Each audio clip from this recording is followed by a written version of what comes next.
There's many a strange impulse out on the plains of West Texas. I can write a depressing ballad like a mother. Excuse my language. What do you mean? Is it gone? Nah. Yeah, I just wanted to change up the mask. I've actually changed it slightly with each album I've done. It's had sort of its own little evolution. I think it's good for me as a person and an artist to grow and evolve things. And I think I don't like to sit in one thing for too long, and I just felt like it was time to change it up a little bit and evolve it. And I think it's sort of in parallel with my confidence. You know, when I first started my first album, I really needed the mask, I think, for my confidence, really. And then as I've sort of become more confident and bold as a songwriter and a performer, I think it's less important to me, the mask. I think Stampede is sort of its own thing. I feel like it's very much me, but every single song is me 50% and then 50% the other artist that's, you know, I'm duetting with or featuring with.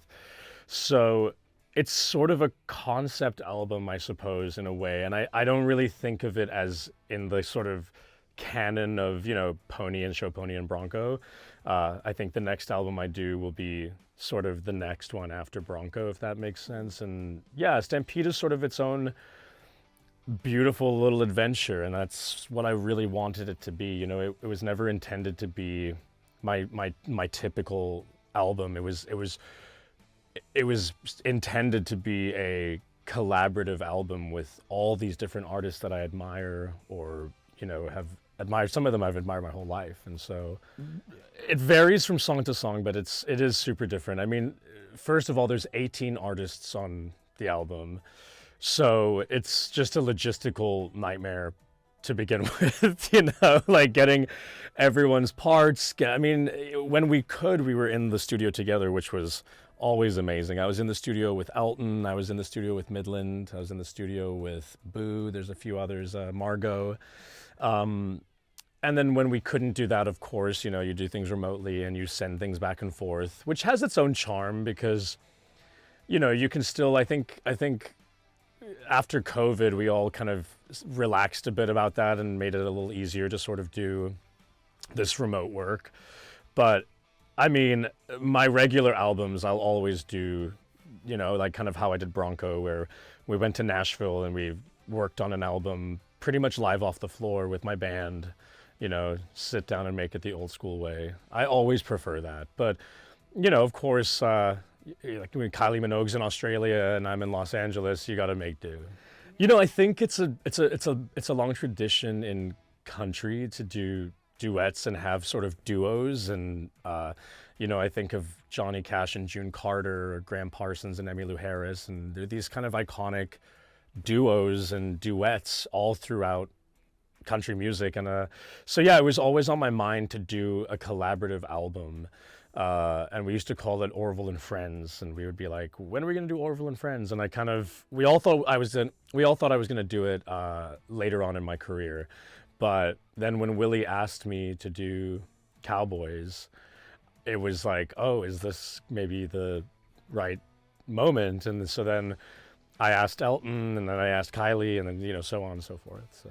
So I have loved that song for a long time, and it was like my party trick. I would, you know, because even Willie Nelson fans didn't know about that song existing, really. And so I would play it for people, and they would have their minds blown that this, you know, this kind of cult queer country song existed, and, you know, and nonetheless Willie Nelson's covering it. So I used to cover it in my live show every now and then. I had heard that Willie Nelson was a fan of mine, which I always, whenever I hear that about anyone I admire, I just assume it's a lie. But we played a festival together, I think it's over 2 years ago now.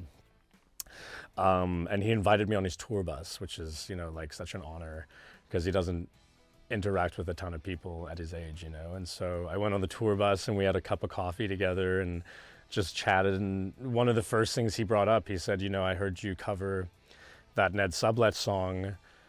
We should redo it as a duet because it's more important now than ever. It was so cool, you know. We were talking about the Supreme Court and just, you know, trying to, like, the whispers of rolling back Roe v. Wade at that time, and like, so it was really validating to have, of course, one of your icons ask you to do anything with them. I mean, if that's like, you know, a given. But I think the fact that he wanted to do this particular song with me, and the fact that his reasoning behind it was in support and motivated in the encouragement of LGBTQ people, I mean, that's like, it's like the most validating thing ever, you know? It was really special. No, it's true. And, you know, I'm so grateful to have that piece of footage. I feel like I can seriously die happy after that. It's true, you know, he doesn't really do videos and stuff anymore. And so we went down to Texas, and, you know, he wanted to do a video with us, and we talked about it for a while. And yeah, it was so special. Yeah, so Elton, I covered one of my favorite Elton songs, Mona Lisa's and Mad Hatters. I covered it a few years ago. And after I covered that song, I got like an unknown call once on my phone, like a couple weeks after that song came out. And it was Elton John just like cold calling me, which is insane. And, you know, he like gave me his email because we email, which is really cute. And yeah, we just started to like email things, you know, just check in on each other kind of thing. He's such a sweet guy, and his husband David's lovely too. They're just great people. And then, so when Willie asked me, and I thought, okay, maybe let me see who I can get and see if this can be the sort of what would become Stampede. I asked Kylie first, and she said yes. And then I thought about Elton, and I was like, that's such a long shot. That seems so crazy. And then I just was like, you know, like, I'm just gonna email him and ask him if we could cover Saturday Night's All Right for Fighting, which is my favorite Elton song. And he said yes immediately. So yeah, and we got to do it together actually at the Jim Henson Studios in Los Angeles, which is also like a legendary studio. It was pretty special. Yeah, I mean, I think it's because I knew from the start that, of course, I was going to ask country artists and do things with, you know, Margot, Molly Tuttle, Mickey Guyton. There's a lot of country artists on the album. But I also wanted to collaborate with people completely outside of my style and genre, because I like all kinds of music, you know, and I grew up loving Kylie Minogue. And, you know, I'm South African, and Kylie in South Africa is like the goddess, you know. And so I had this immediate thought that her and I could do something really cool together. And, you know, then of course, I asked my friend Diplo if he would do production, because, you know, he has to do everything I say, so. It's a mixture of feelings, I think. First of all, it was my first time actually meeting Kylie in person that day. So, yeah, I mean, we had been like sort of internet friends for a long time, and then it was our first time actually meeting in person, and so that was like, you know, it's a little bit like, oh my God, it's Kylie Minogue.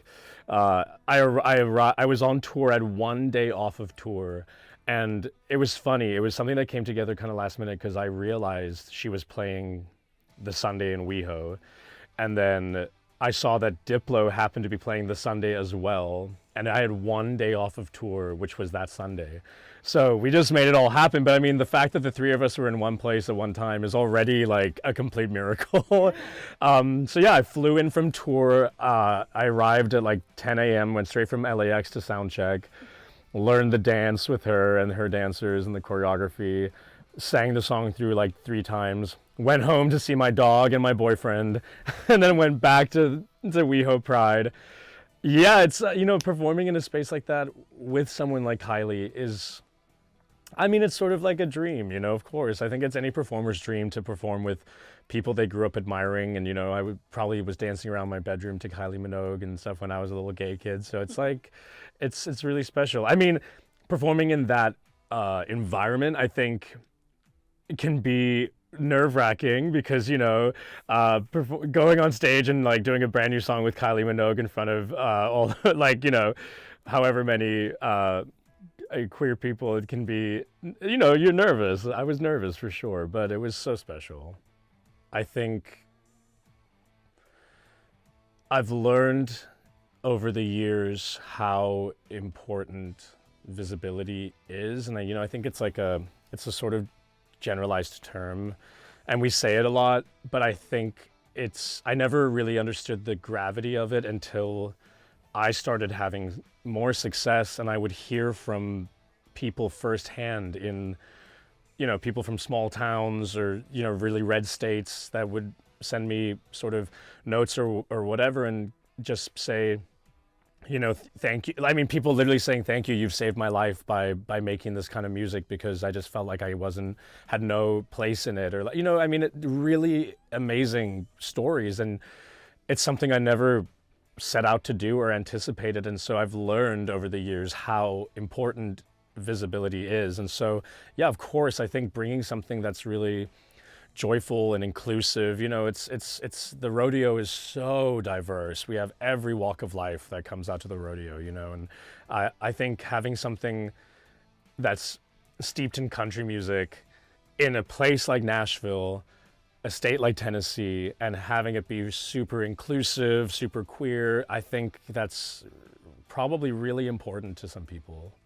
My relationship to country is one of, first and foremost, a fan of country. I grew up loving country music, and I will always love country music, and especially a certain classic era that I'm, sort of obsessed with. And, that's obviously where I get a lot of inspiration for my own music. And then I also, made music in different genres before this. I have interest in different genres, and so I think I'll always bring in influences from other places, and I think that's sort of what makes my music maybe a little more contemporary, as I can get away with the classic side of things, because I'm sort of bringing a little bit of new takes each time with different references. But country radio, country with a capital C, it's sort of its own thing. And, it's in a very interesting time period right now, because it's a very, you got to do a lot of kissing babies and shaking hands to kind of play the Nashville game. And it's just something I've never been interested in doing, because maybe from my punk days, I'm just refused to do that, and I just want to have my music and my art speak for itself, and I don't feel like I need to go kiss asses in Nashville to be accepted and be validated. I know how country I am. I get to work with incredible legends like Willie Nelson, Tanya Tucker, all these people that I grew up idolizing that love me. So, that's enough validation for me. And if I'm not on top 40 radio on country music, that's fine with me too.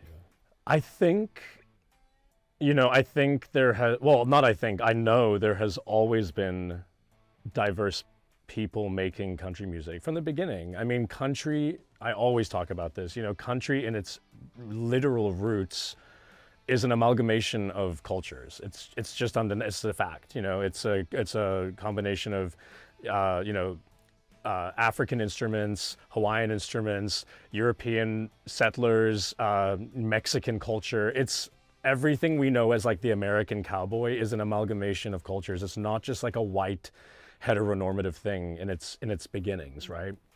So then after 9/11 is sort of like the time that people can pinpoint. It started to become a politicized genre, where people felt that country music stood for values and stood for who you vote for and whatever. And it sort of took this turn where it was now about sort of not the music really, it was about the culture of it.